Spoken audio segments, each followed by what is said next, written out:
Hello दोस्तों, नमस्कार।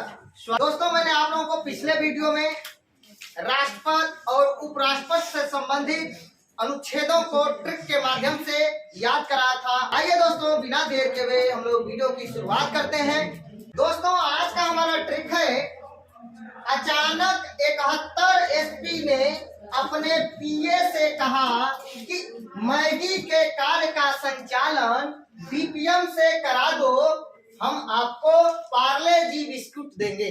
दोस्तों, अचानक 71 एसपी ने अपने पीए से कहा कि मैगी के कार्य का संचालन डीपीएम से करा दो, हम आपको पार्ले बिस्कुट देंगे। मैं दोबारा बोलता हूँ, ध्यान से समझिएगा। अचानक, अर्जेंट या अचानक। अचानक 71 एसपी ने अपने पीए से कहा कि मैगी के कार्य का संचालन डीपीएम से करा दो। जब संचालन डीपीएम से करा दोगे तो हम आपको पार्ले जी बिस्कुट देंगे। अब एक एक करके हम लोग समझते हैं। देखिए, अचानक, पहले समझ लीजिए, अचानक यानी आकस्मिक। आकस्मिकताओं में राष्ट्रपति के कृत्यों का निर्वहन है। इसके बारे में अभी हम समझाएंगे आपको डिटेल्स में। पहले समझिए, यानी अचानक से तात्पर्य है आकस्मिक। 71 ये एसपी, एस के सुप्रीम कोर्ट, यस से सुप्रीम कोर्ट, पी से पार्डन यानी क्षमादान, पी से आपका पावर, पी से पावर, पावर का मतलब संघ की कार्यपालिका शक्ति का विस्तार। ए से एडवाइस, ए से एडवाइस मतलब सलाह। यम से मिनिस्टर यानी प्रधानमंत्री और उनके मंत्री। AGI attorney general of India, Bharat का महान न्यायवादी।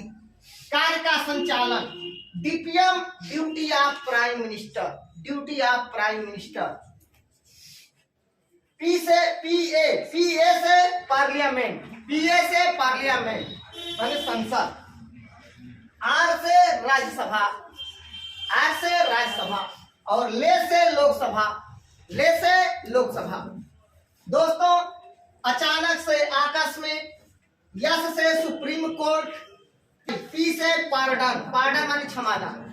दोस्तों, अचानक से आकस्मिक, यस से सुप्रीम कोर्ट, पी से पार्डन, पी से पावर, ए से एडवाइस, यम से minister, AGI attorney general of India.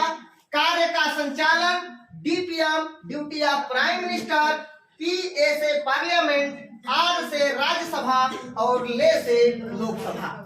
अब आइए हम लोग एक एक करके समझते हैं।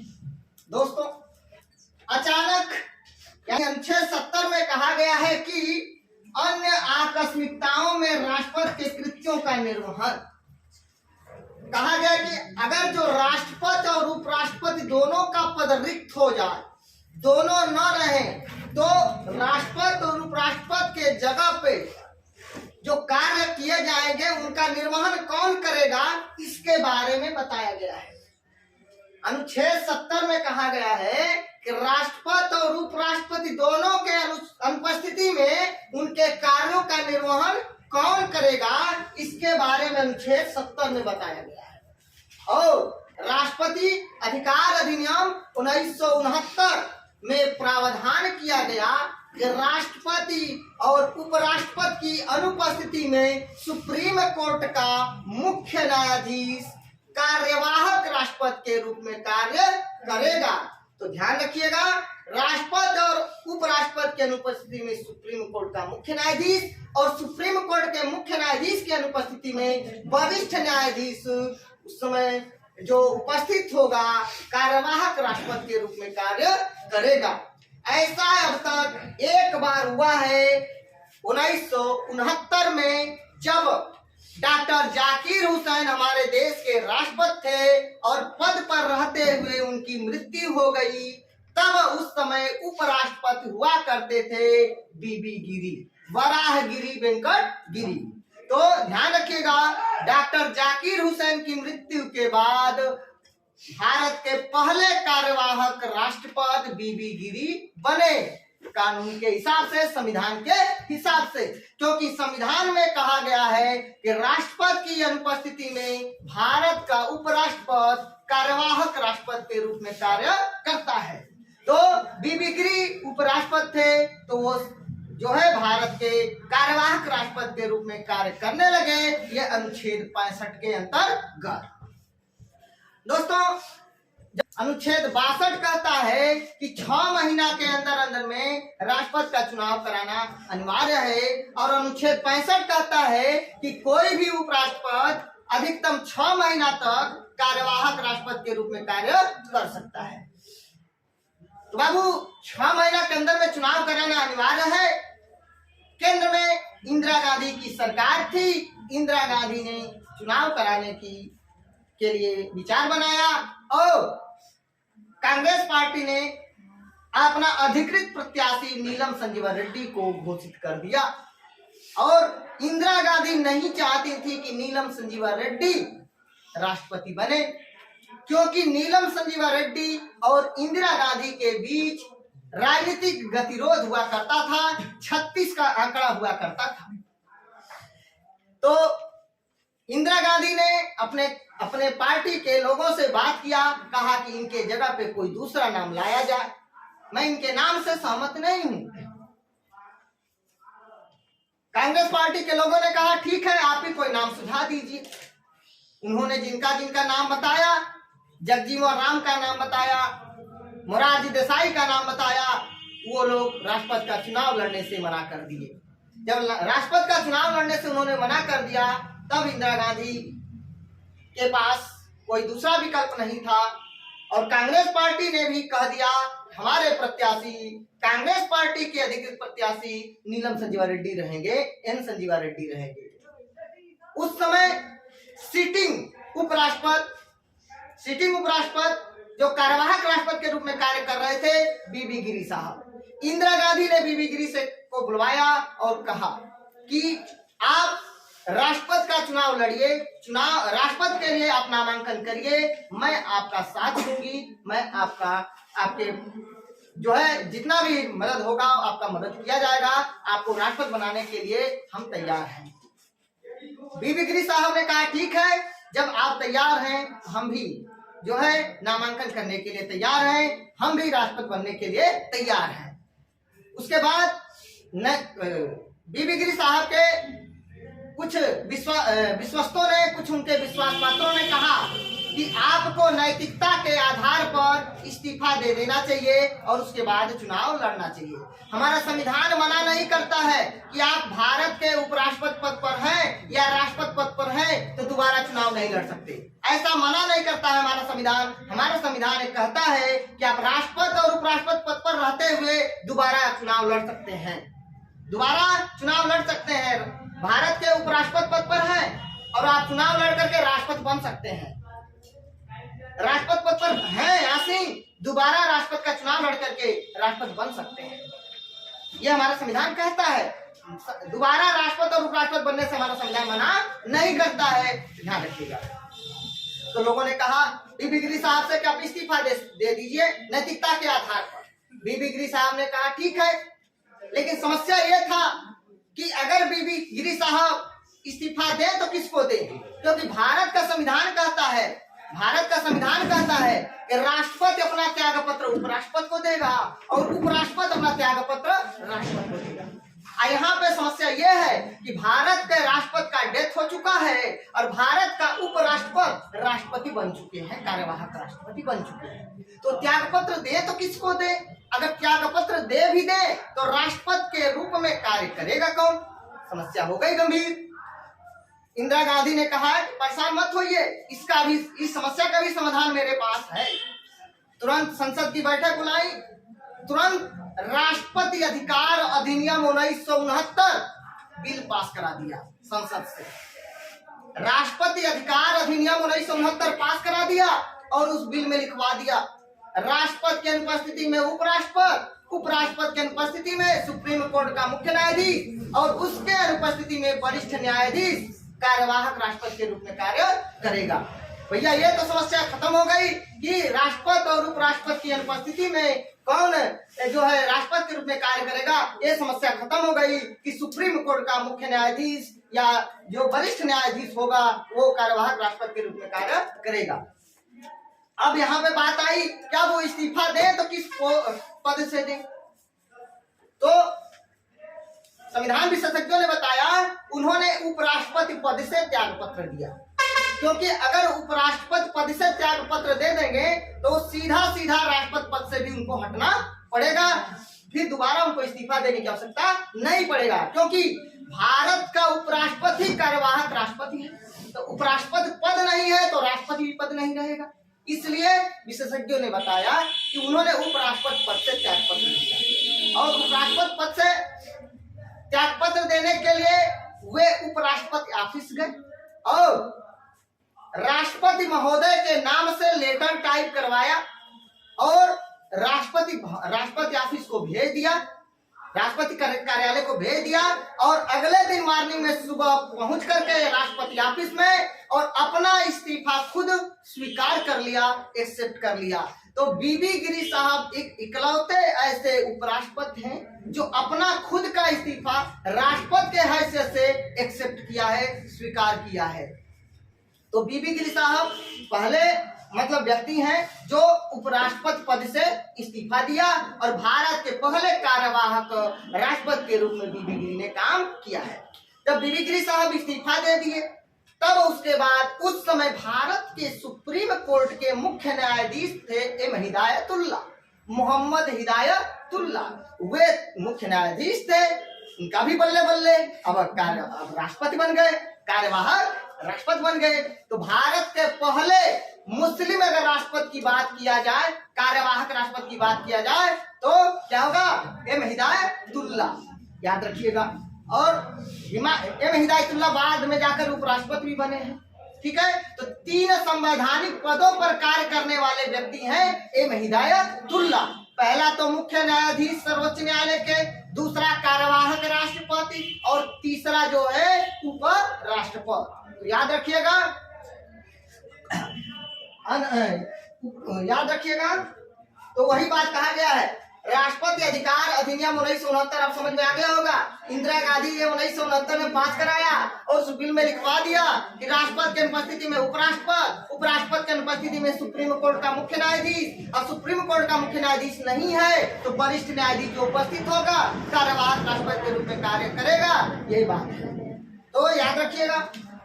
अनुच्छेद 70 में वही बात कहा गया है कि राष्ट्रपति और उपराष्ट्रपति की अनुपस्थिति में राष्ट्रपति के कार्यों का निर्वहन कौन करेगा, इसके बारे में उल्लेख अनुच्छेद 70 में कहा गया है। चलिए अनुच्छेद 71 क्या कहता है भाई, सुप्रीम कोर्ट सर्वोच्च न्यायालय। कई लोग सोच रहे होंगे सर जी आपने तो बताया है कि सर्वोच्च न्यायालय सुप्रीम कोर्ट का गठन और सुप्रीम कोर्ट अनुच्छेद 124 में है। बिल्कुल सही है, लेकिन मैंने यहाँ पे लिखा है सुप्रीम कोर्ट और सर्वोच्च न्यायालय। बाबू याद रखना कि अनुच्छेद 71 में कहा गया है कि राष्ट्रपति और उपराष्ट्रपति, राष्ट्रपति और उपराष्ट्रपति के चुनाव संबंधी कोई विवाद उत्पन्न होता है तो उसका अंतिम फैसला सर्वोच्च न्यायालय करेगा, सुप्रीम कोर्ट करेगा। याद रखना, यदि राष्ट्रपति और उपराष्ट्रपति के चुनाव संबंधी कोई विवाद होता है तो उसका अंतिम फैसला कौन करेगा, सर्वोच्च न्यायालय करेगा, सुप्रीम कोर्ट करेगा। पीटी मतलब प्रेसिडेंट और डिप्टी का मतलब डिप्यूटी प्रेसिडेंट। याद रखिएगा, पीटी का मतलब प्रेसिडेंट मतलब राष्ट्रपति और डिप्टी का मतलब डिप्यूटी प्रेसिडेंट उपराष्ट्रपति। तो राष्ट्रपति और उपराष्ट्रपति के चुनाव संबंधी विवाद का अंतिम फैसला सुप्रीम कोर्ट सर्वोच्च न्यायालय करता है। याद रखिए, इसका उल्लेख अनुच्छेद 71 में किया गया। चलिए अनुच्छेद 72 की बात करते हैं, पी से पार्डन। तो यहाँ पे अनुच्छेद 70 में अचानक से आकस्मिक हो गया, अनुच्छेद 71 में यस से सुप्रीम कोर्ट हो गया और अनुच्छेद 72 में पी से पार्डन। पार्डन माने क्षमा। राष्ट्रपति महोदय किसी व्यक्ति को अगर जो मृत्यु दंड दे दिया गया है तो मृत्यु दंड को क्षमादान करने की शक्ति प्राप्त है। तो मृत्यु दंड को भी ये क्षमादान कर सकते हैं कौन, भारत के राष्ट्रपति। मृत्यु दंड को भी क्षमादान कर सकते हैं। तो क्षमादान का उल्लेख अनुच्छेद 72 में किया गया है। याद रखिएगा, पी से पार्डन होता है, पार्डन क्षमादान। चलिए अनुच्छेद 73 की बात करते हैं। पी से पावर। पी से पावर संघ की कार्यपालिका शक्ति का विस्तार। जो संघ की कार्यपालिका है, उस कार्यपालिका शक्ति है, उसका विस्तार किया जाएगा। इसका उल्लेख अनुच्छेद जो है 73 में किया गया है, याद रखिएगा। अनुच्छेद 74 में ए से एडवाइस, राष्ट्रपति को सहायता और सलाह के लिए एक मंत्रिपरिषद होगा। इसका उल्लेख अनुच्छेद 74 में किया गया है। मंत्रिपरिषद का उल्लेख अनुच्छेद 74 में किया गया है। कहा गया है कि राष्ट्रपति को सहायता और सलाह के लिए एक मंत्रिपरिषद होगा। अनुच्छेद 74। अनुच्छेद 75 यम से मिनिस्टर। अनुच्छेद 75 में कहा गया है प्रधानमंत्री तथा उनके मंत्रियों की नियुक्ति राष्ट्रपति करेंगे। अनुच्छेद 75 कहता है अनुच्छेद 75 कहता है प्रधानमंत्री तथा उनके मंत्रियों की नियुक्ति राष्ट्रपति महोदय करेंगे। ध्यान से समझिएगा, अनुच्छेद 75 में कहा गया है प्रधानमंत्री की नियुक्ति राष्ट्रपति करेंगे। 75 में कहा गया है कि प्रधानमंत्री के सलाह पर अन्य मंत्रियों की नियुक्ति राष्ट्रपति करेंगे। क्वेश्चन ऐसे घुमाकर पूछेगा कि निम्नलिखित में से किसकी सलाह पर अन्य मंत्रियों की नियुक्ति राष्ट्रपति करते हैं? तो प्रधानमंत्री के सलाह पर। किस अनुच्छेद के अंतर्गत? 75 के अंतर्गत। दोस्तों, कुछ आर्टिकल जैसे 75 हो गया, 2 हो गया, 3 हो गया, इस टाइप में है। कुछ 76 का 1, 2, 3 है। इस जो पार्ट में जो दिया गया है उसका वीडियो मैं अलग से बनाऊंगा, अभी ऐसे पढ़ लीजिए।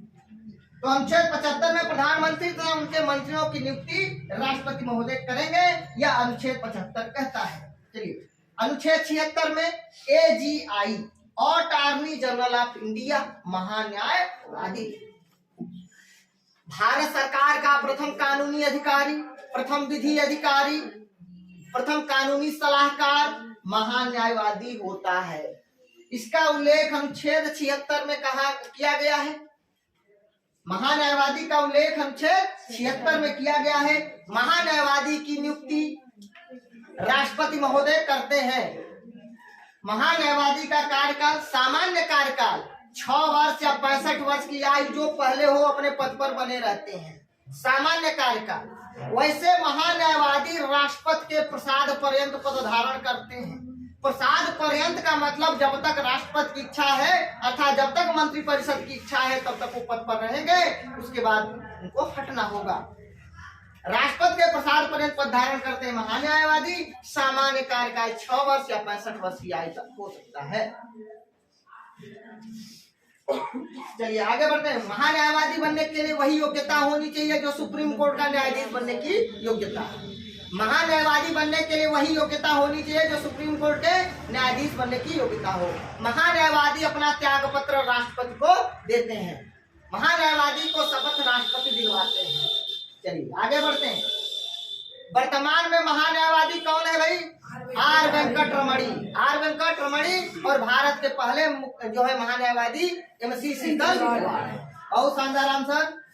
आगे बढ़ते हैं। 8वां अनुच्छेद 77 संसद के कार्य का संचालन। अब उस संसद के कार्य का संचालन राष्ट्रपति के नाम से होता है। इसका उल्लेख अनुच्छेद 77 में किया गया है। चलिए 9वां है अनुच्छेद 78 DPM duty of prime minister. Duty of prime minister कहा गया है प्रधानमंत्री तथा उनके मंत्रिपरिषद द्वारा लिए गए निर्णय को राष्ट्रपति को बताना, राष्ट्रपति को अवगत कराना, यह प्रधानमंत्री के कर्तव्य है। PM के कर्तव्य है, प्रधानमंत्री के कर्तव्य है। अनुच्छेद 78 में कहा गया है कि स्वयं के द्वारा नहीं, प्रधानमंत्री के द्वारा या उनके मंत्रिमंडल द्वारा या मंत्रिपरिषद के द्वारा जो भी निर्णय लिए गए हैं उनको बताना प्रधानमंत्री का कर्तव्य है। किसको बताना? राष्ट्रपति को। तो याद रखिएगा प्रधानमंत्री का कर्तव्य है कि अपने द्वारा जो भी निर्णय लिया गया या मंत्रिपरिषद के द्वारा जो भी निर्णय लिया गया हो उसको राष्ट्रपति को अवगत करा दे, राष्ट्रपति को बता दे। तो याद रखिएगा, duty of prime minister, DPM, duty of prime minister. ये है 10 नंबर। अनुच्छेद 79 पीए से पार्लियामेंट यानी संसद।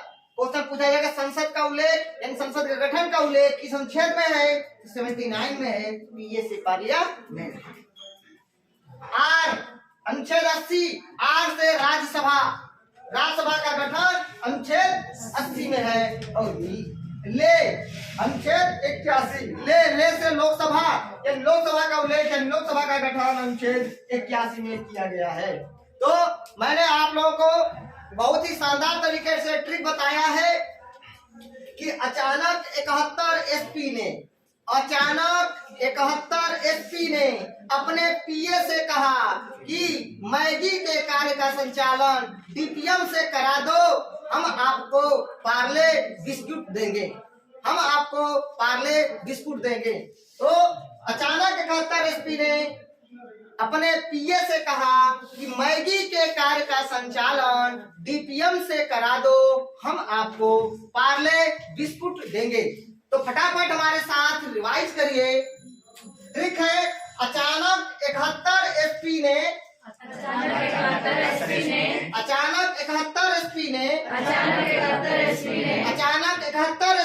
अपने पीए से कहा कि मैगी के कार्य का संचालन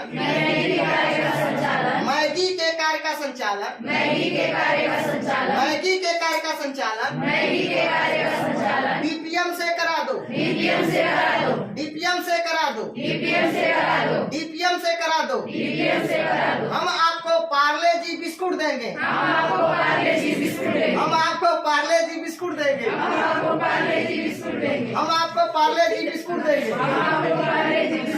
चलिए फटाफट रिवाइज हो गया कि 71 एसपी ने अपने पीए से कहा कि मैगी के कार्य का संचालन डीपीएम से करा दो, हम आपको पार्ले बिस्कुट देंगे।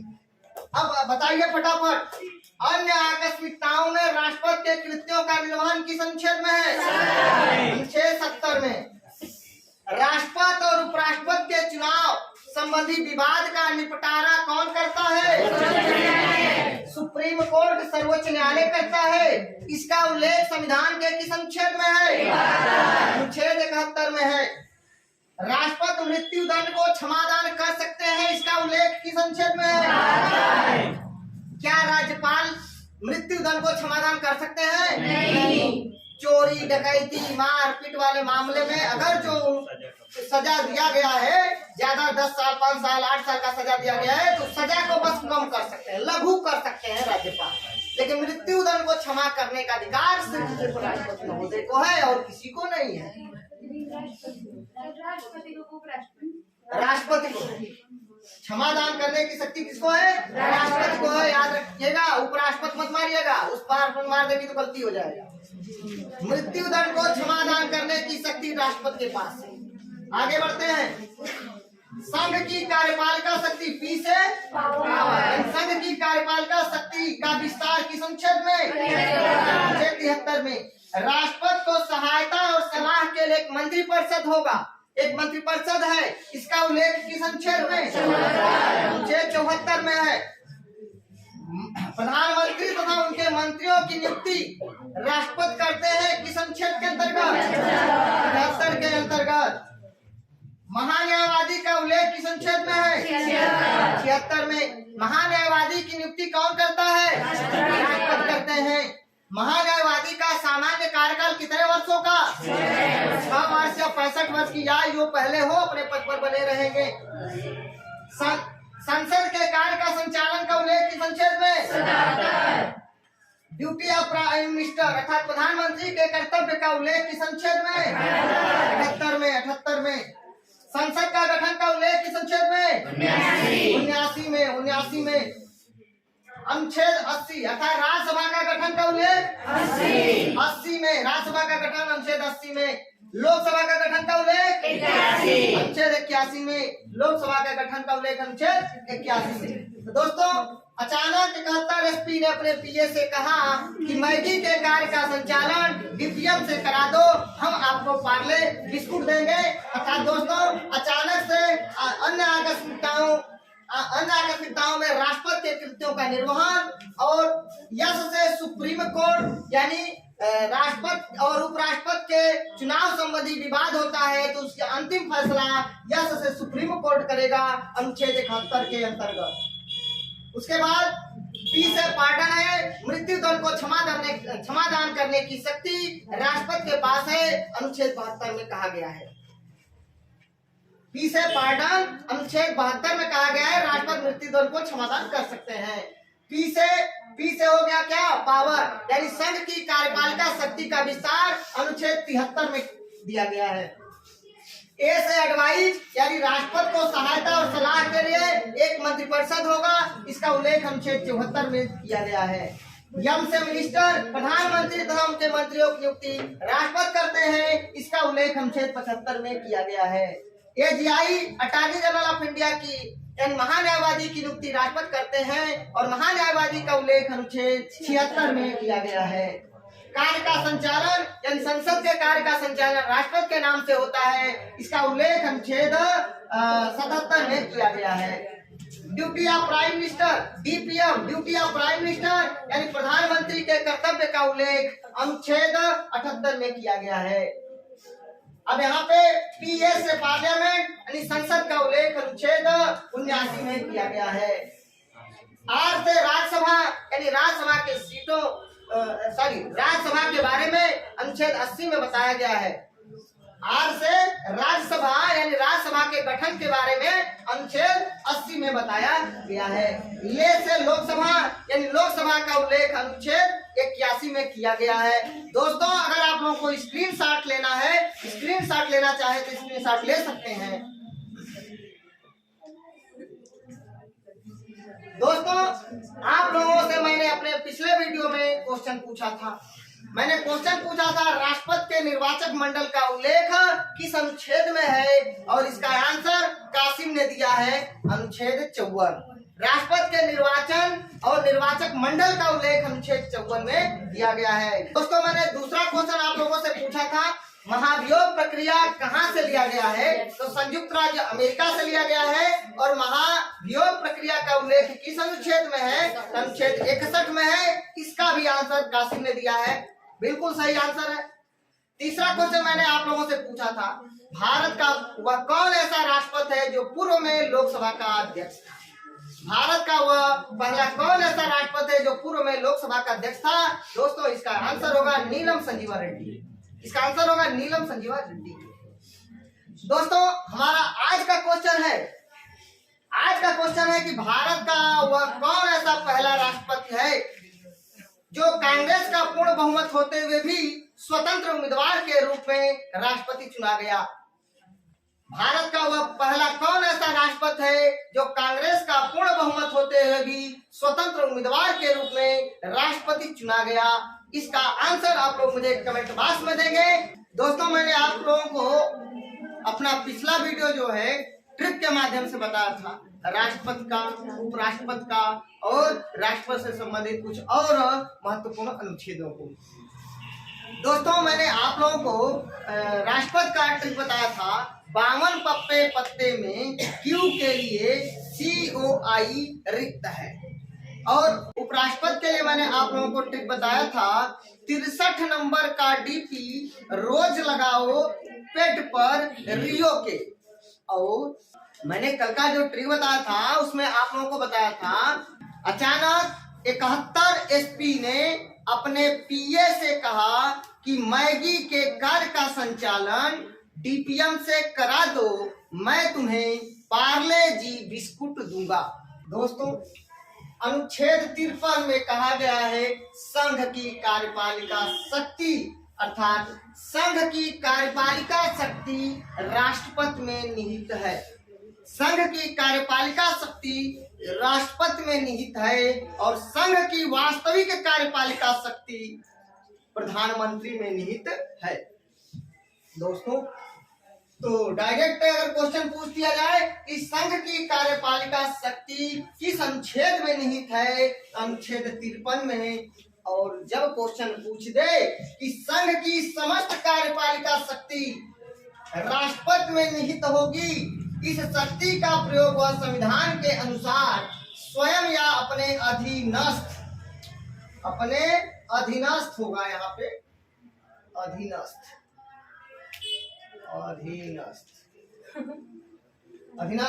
अधिकारियों के माध्यम से करेगा। तो दोस्तों, संघ की कार्यपालिका शक्ति राष्ट्रपति में निहित होती है, इसका उल्लेख अनुच्छेद 53 में किया गया है।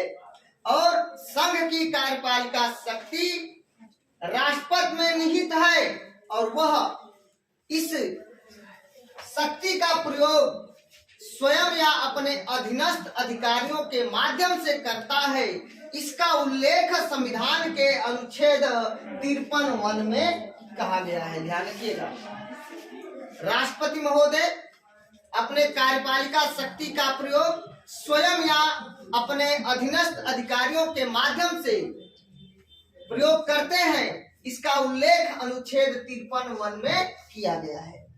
तो ध्यान रखिएगा, संघ की समस्त कार्यपालिका शक्ति राष्ट्रपति में निहित होगी। इस शक्ति का प्रयोग वह संविधान के अनुसार स्वयं या अपने अधीनस्थ अधिकारियों के माध्यम से करेगा, इसका उल्लेख अनुच्छेद 53(1) में किया गया है। अनुच्छेद 53(2) क्या कहता है? संघ के रक्षा बलों अर्थात तीनों सेनाओं, जल सेना, थल सेना और वायु सेना, तीनों सेनाओं का कमांडर इन चीफ या तीनों सेनाओं का सर्वोच्च या तीनों सेनाओं का सेनापति कौन होता है? तो राष्ट्रपति होता है। इसका उल्लेख संविधान के अनुच्छेद 53(2) में किया गया है। तो ध्यान रखिएगा, क्वेश्चन जब आपसे पूछा जाए कि संघ के सर्वोच्च तीनों बलों का कमांडर इन चीफ कौन होता है? तो राष्ट्रपति। जब आपसे क्वेश्चन पूछा जाए तीनों सेनाओं का कमांडर इन चीफ कौन होता है? तो राष्ट्रपति। तीनों सेनाओं का सर्वोच्च कौन होता है? तो राष्ट्रपति। तीनों सेनाओं का सेनापति कौन होता है? राष्ट्रपति। तीनों सेनाओं का सेनापति राष्ट्रपति होता है। इसका उल्लेख संविधान के किस अनुच्छेद में है? तो 53 में है और 53 के भाग 2 में है। याद रखिएगा और याद रखिएगा, दूसरे नंबर पे जो है तीनों सेनाओं का कमांडर इन चीफ यानी राष्ट्रपति के बाद दूसरे नंबर पे सीडीएस होता है और भारत के पहले सीडीएस बिपिन रावत थे। भारत के पहले सीडीएस कौन थे? बिपिन रावत थे। याद रखिएगा। तो संघ के रक्षा बलों अर्थात तीनों सेनाओं का कमांडर इन चीफ अर्थात सर्वोच्च अर्थात सेनापति राष्ट्रपति होता है। इसका उल्लेख अनुच्छेद 53(2) में किया गया है। आगे अनुच्छेद 54 निर्वाचक मंडल। राष्ट्रपति का निर्वाचक मंडल अर्थात राष्ट्रपति का निर्वाचन का उल्लेख अनुच्छेद 54 में किया गया है। अब देखिए, राष्ट्रपति के निर्वाचक मंडल का उल्लेख अनुच्छेद 54 में किया गया है। निर्वाचक मंडल में कौन कौन शामिल होते हैं? तो संसद के दोनों सदनों के सभी निर्वाचित सदस्य और सभी राज्यों के विधानसभाओं के सभी निर्वाचित सदस्य और दिल्ली और पांडिचेरी संघ शासित प्रदेशों के निर्वाचित विधानसभा के सदस्य। दोस्तों याद रखिएगा,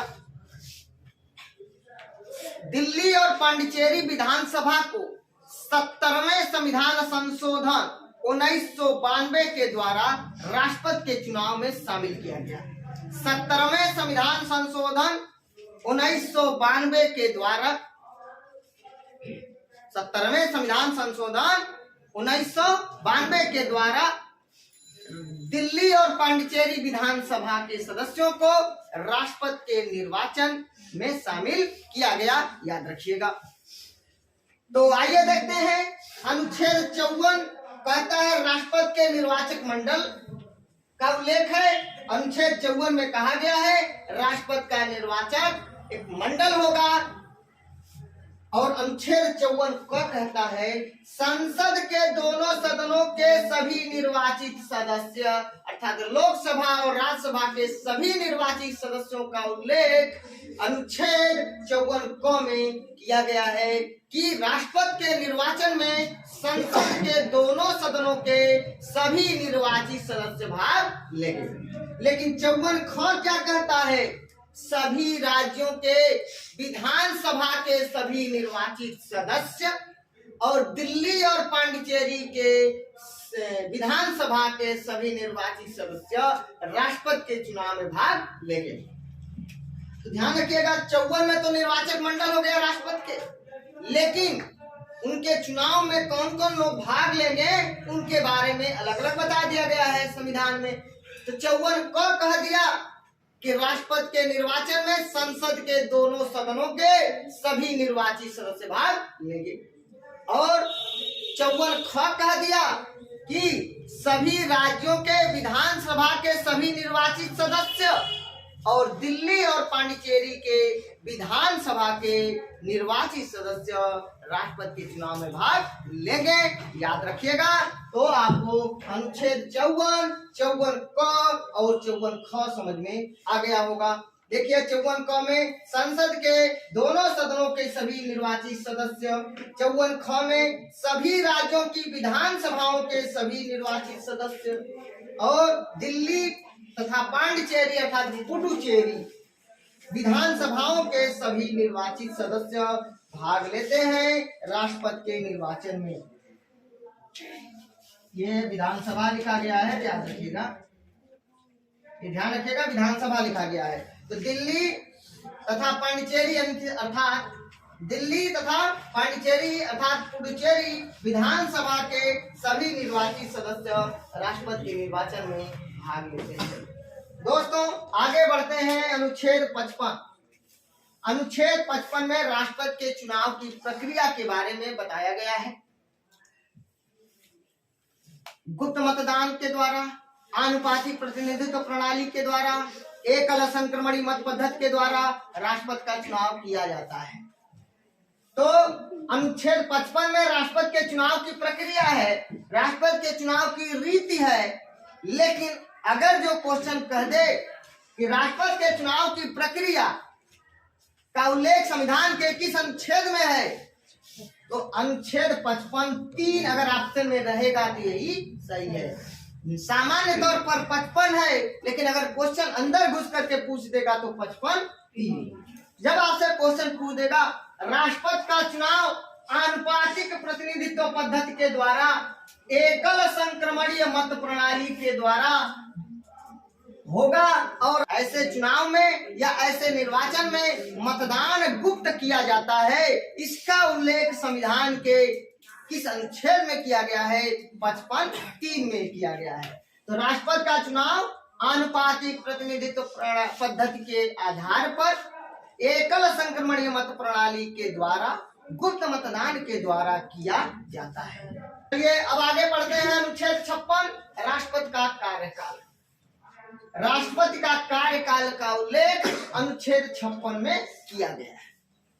अब देखिए अनुच्छेद 56(1) क्या कहता है कि राष्ट्रपति का कार्यकाल अपने पद ग्रहण करने की तारीख से 5 वर्ष की अवधि तक होगा। अनुच्छेद 56(1) कहता है कि राष्ट्रपति का कार्यकाल अपने पद ग्रहण करने की तारीख से 5 वर्षों तक का होगा। 56(1) को क्या कहता है, कबूतर का क या 56(1) का 1 भी दे सकता है या क की जगह पर ए भी दे सकता है, ध्यान रखिएगा। तो अनुच्छेद 56(1) का क कहता है राष्ट्रपति उपराष्ट्रपति को संबोधित अपने हस्ताक्षर सहित लेख द्वारा त्याग पत्र देंगे। अर्थात राष्ट्रपति महोदय अपना त्याग पत्र उपराष्ट्रपति को देंगे, वो भी लिखित में देंगे और हस्ताक्षर सहित देंगे, अर्थात हस्ताक्षर करके लिखित में उपराष्ट्रपति को संबोधित करके और अपना त्याग पत्र दे देंगे। लिखेंगे, लेटर जो टाइप करेंगे उसमें लिखवाएंगे माननीय उपराष्ट्रपति महोदय, और उसके बाद अपना त्याग पत्र का लेटर टाइप करा करके नीचे अपना हस्ताक्षर करेंगे, उसके बाद उसको सौंपेंगे। ध्यान रखिएगा, राष्ट्रपति और उपराष्ट्रपति का त्याग पत्र व्यक्ति विशेष को नहीं दिया जाता है, वह पद से दिया जाता है, पद से दिया जाता है और वह कार्यालय से कर लेता है। तो अनुच्छेद 56(1) कर दिया कि राष्ट्रपति का कार्यकाल अपने पद ग्रहण करने की तारीख से लेकर 5 वर्षों तक का होगा, और 56(1) को कह दिया कि राष्ट्रपति उपराष्ट्रपति को संबोधित अपने हस्ताक्षर सहित लेख के द्वारा अपना त्याग पत्र देंगे। तो राष्ट्रपति अपना त्याग पत्र उपराष्ट्रपति को देंगे और लिखित में देंगे, अपना हस्ताक्षर करके देंगे। 56(1) ख क्या कहता है कि संविधान का अतिक्रमण करने पर राष्ट्रपति को हटाया जाएगा। संविधान का अतिक्रमण करने पर राष्ट्रपति को हटाया जाएगा। उसमें किसका अनुच्छेद 61 का प्रयोग किया जाएगा, उनके खिलाफ महाभियोग प्रक्रिया लाई जाएगी, महाभियोग प्रक्रिया के द्वारा उनको हटाया जाएगा। तो बस 56(1) ख कह दिया कि राष्ट्रपति महोदय अगर संविधान का अतिक्रमण करेंगे तो उनको कह दिया जाएगा, ये भाई आपके खिलाफ हम महाभियोग प्रक्रिया लाएंगे, बस इतना बस कह देंगे और राष्ट्रपति को हटाने की चर्चा वहीं से शुरू हो जाएगी। तो राष्ट्रपति को महाभियोग प्रक्रिया के तहत हटाने का जो चर्चा है कहाँ पे किया गया है, अनुच्छेद 56(1) के ख में किया गया है। अनुच्छेद 61 में महाभियोग प्रक्रिया का उल्लेख किया गया है कि महाभियोग प्रक्रिया किस में जो है कैसे कैसे लोग, किस तरह से लोग शामिल होंगे, कौन कौन शामिल होंगे, उसकी प्रक्रिया क्या है महाभियोग की, ये बातें आपको 61 में बताया गया है। लेकिन महाभियोग प्रक्रिया के द्वारा हटाने की बात अनुच्छेद 56(1) का ख करता है। तो संविधान का अतिक्रमण करने पर राष्ट्रपति को अनुच्छेद 61 में उपबंधित रीति से चलाए गए महाभियोग प्रक्रिया द्वारा हटाया जाएगा, याद रखिएगा। अनुच्छेद 56(1) का ग क्या कहता है, 56(1) का ग क्या कहता है, अनुच्छेद 56(1) का ग कहता है कि राष्ट्रपति अपने पद की समाप्ति पर तब तक अपने पद पर बना रहता है जब तक कि उसका उत्तराधिकारी पद ग्रहण नहीं कर लेता। ध्यान दीजिएगा, 56(1) कह दिया कि अपने पद ग्रहण करने की तारीख से लेकर के 5 वर्षों तक का कार्यकाल पूरा करेंगे। लेकिन 56(1) का ग कह दिया कि राष्ट्रपति अपने पद ग्रहण करने की तारीख से लेकर के अपने अगले उत्तराधिकारी के आने तक अपने पद पर बने रहेंगे। पद ग्रहण कर लिए हैं, जब तक उनका उत्तराधिकारी नहीं आ जाता तब तक वो पद पर बने रह सकते हैं। ये हमारा संविधान 56(1) का ग कहता है। अनुच्छेद 56(2) क्या कहता है, राष्ट्रपति के त्याग पत्र की तत्काल सूचना उपराष्ट्रपति लोकसभा के अध्यक्ष को देता है। ध्यान से बात को समझिएगा, जब राष्ट्रपति महोदय अपना त्याग पत्र उपराष्ट्रपति को देंगे तो तत्काल सूचना उपराष्ट्रपति लोकसभा के अध्यक्ष को देंगे। यह अनुच्छेद 56(2) कहता है। राष्ट्रपति जब अपना त्याग पत्र उपराष्ट्रपति को देंगे तो उपराष्ट्रपति तत्काल इसकी सूचना लोकसभा के अध्यक्ष को देंगे। इसका उल्लेख अनुच्छेद 56(2) में किया गया है, तो याद रखिएगा। अनुच्छेद 58 क्या कहता है, राष्ट्रपति निर्वाचित होने के लिए योग्यताएं अर्हताएं, यानी राष्ट्रपति बनने के लिए क्या योग्यता होनी चाहिए, क्या अर्हता होनी चाहिए, इसके बारे में अनुच्छेद 58 में बताया गया है, कहा गया है। दोस्तों, राष्ट्रपति निर्वाचित होने के लिए योग्यताएं या अर्हताएं अनुच्छेद 58। अब देखिए अनुच्छेद 58(1) क्या कहता है। अनुच्छेद 58(1) क्या कहता है कि कोई भी व्यक्ति राष्ट्रपति निर्वाचित होने का पात्र तभी होगा, अर्थात योग्यता की बात करेगा। अगर 58 ऑप्शन में नहीं रहेगा तो 58 रहेगा, ध्यान रखिएगा। ठीक है, अब क्वेश्चन पूछेगा कि कोई भी व्यक्ति राष्ट्रपति निर्वाचित होने के लिए जो उसके लिए पात्रता है उसमें भारत का वह नागरिक हो, इसका उल्लेख संविधान के किस अनुच्छेद में है? 58(1) का 58(1) का कहता है कि कोई भी व्यक्ति राष्ट्रपति तभी बन सकता है जब वह भारत का नागरिक हो। अच्छा, ये बात को ध्यान रखना, ये कोई जरूरी नहीं है कि उसका जन्म भारत में ही हुआ हो, लेकिन वह भारत का नागरिक होना चाहिए। हमारे यहाँ के कानून के हिसाब से, हमारे देश के कानून के हिसाब से वह भारत का नागरिक होना चाहिए। यह अनुच्छेद 58(1) का कहता है। और दूसरा 58(1) का ख कह दिया तुरंत कि भैया राष्ट्रपति वही बन सकता है जिसकी उम्र कम से कम 35 साल हो, 35 साल पूरा कर चुका हो। अगर 35 साल में एक दिन भी कम रहेगा तो वह राष्ट्रपति नहीं बन सकता।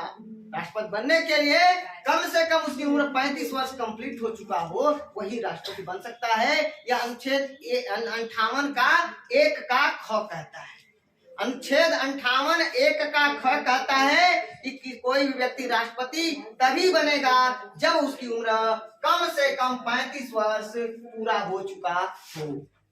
अनुच्छेद 58(1) का ग कह दिया कि कोई व्यक्ति राष्ट्रपति तभी बन सकता है जब उसमें लोकसभा का सदस्य बनने की योग्यता हो, लोकसभा का सदस्य निर्वाचित होने के लिए वह अर्ह हो, योग्य हो, तभी वह राष्ट्रपति बन सकता है। उपराष्ट्रपति के लिए राज्यसभा का सदस्य बनने की योग्यता और राष्ट्रपति के लिए लोकसभा का सदस्य बनने की योग्यता होनी चाहिए। चलिए, अनुच्छेद 58(2)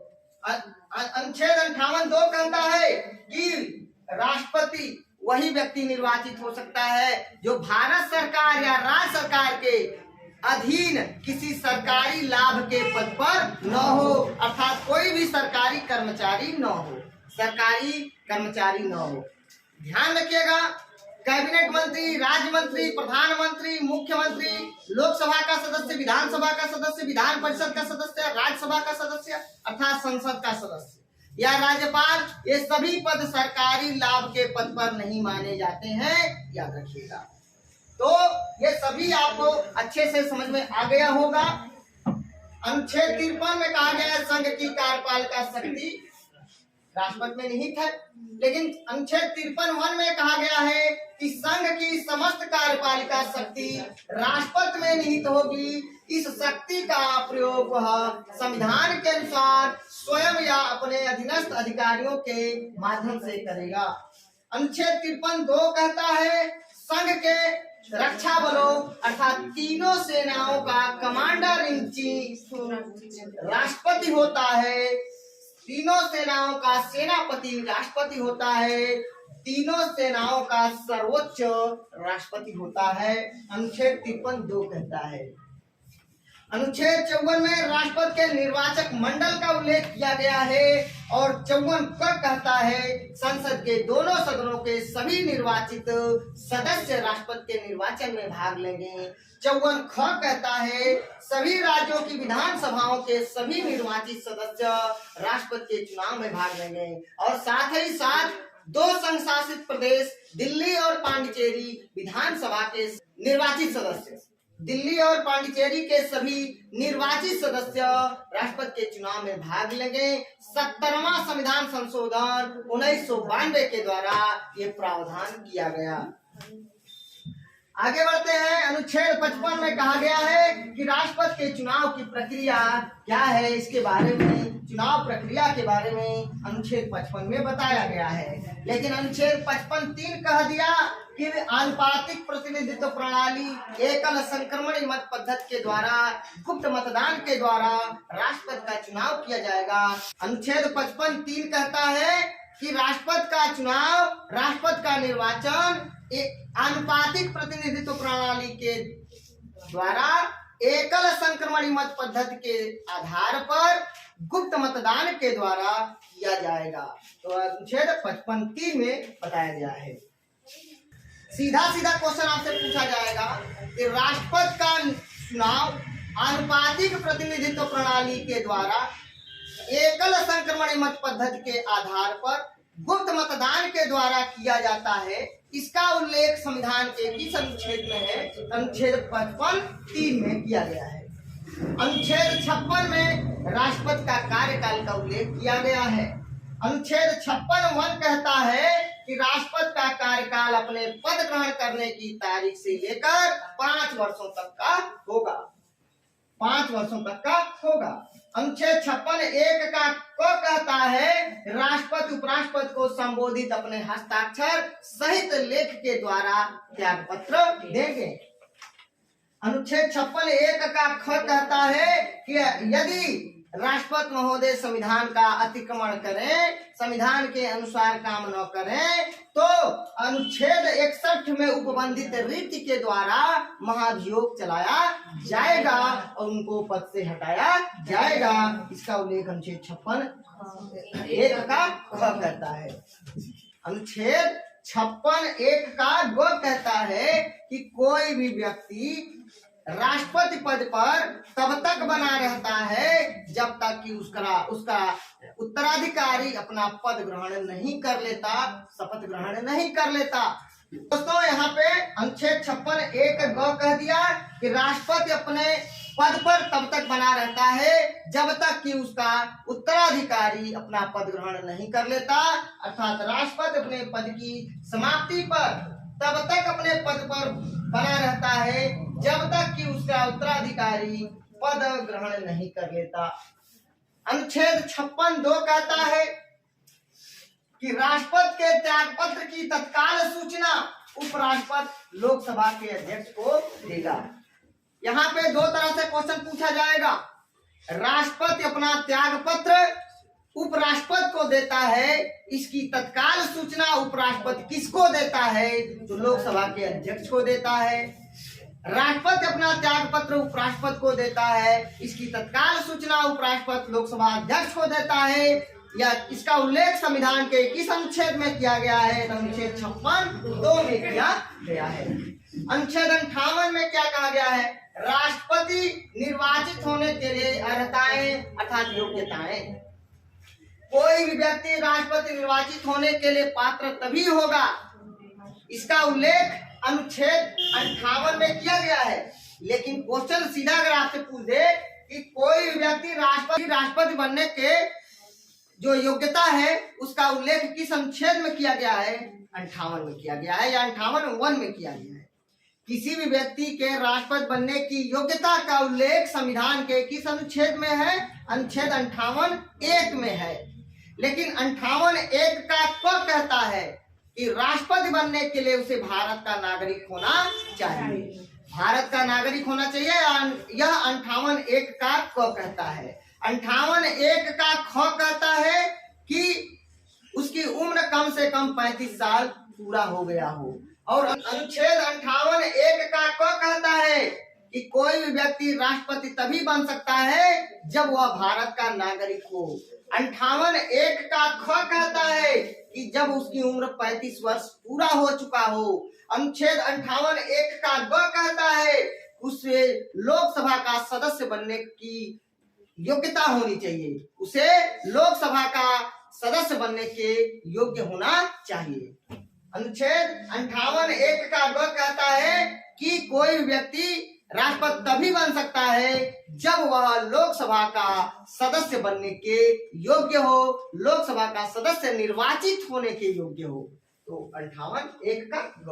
58(2) अनुच्छेद 58(2) कहता है कि भारत सरकार या राज्य सरकार के अधीन किसी सरकारी लाभ के पद पर न हो। कोई भी व्यक्ति राष्ट्रपति तभी बन सकता है जब वह केंद्र सरकार या राज्य सरकार के अधीन कोई भी सरकारी लाभ का पद धारण न किया हो, तो वो राष्ट्रपति बन सकता है।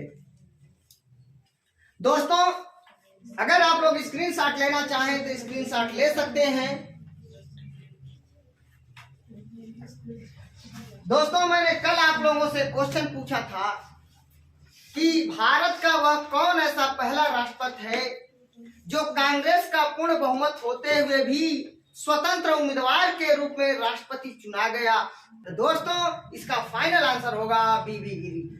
इसका फाइनल आंसर होगा बीबी गिरी। आज का हमारा क्वेश्चन है कि भारत का वह कौन ऐसा राष्ट्रपति है जो द्वितीय चक्र की मतगणना से राष्ट्रपति चुना गया। इसका आंसर आप लोग मुझे कमेंट बॉक्स में देंगे। तब तक के लिए दोस्तों अगर मेरा वीडियो आपको अच्छा लगे प्लीज दोस्तों लाइक कमेंट शेयर करके मुझे सूचित जरूर करना, और मेरे वीडियो में कोई भी कमी नजर आए तो आप लोग मुझे जरूर बताइएगा कमेंट करके, मैं उस पर ध्यान रखूंगा।